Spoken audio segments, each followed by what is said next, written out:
Hi mga kablis!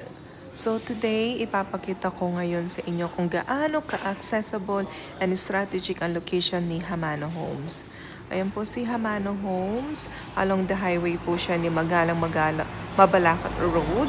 And then makikita nyo ayan si NLEX, meron din tayong SCTEX. So ang current access natin si NLEX is nasa 5 kilometers. And then si SCTEX is nasa 11 kilometers from the U. And then, kung makikita nyo, ayan si Clark International Airport. And of course, in the future, yun din yung train station natin. So, si Clark International Airport natin, nasa 11.9 kilometers lang po. Kung makikita nyo, marami tayong mga like Pure Gold, mga malls for groceries.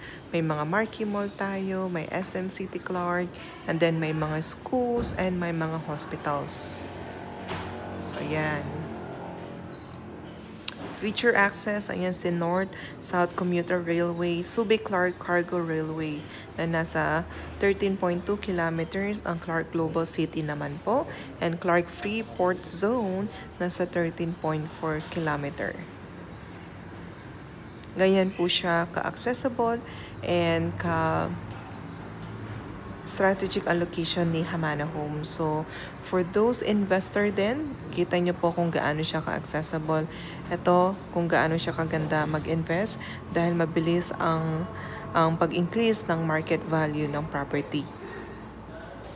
And marami tayong mga client actually, lalo na yung mga bumababa dito sa Clark International Airport o yung mga sumasakay dito mismo sa airport na yan. Lalo na marami na tayong mga connecting flights po.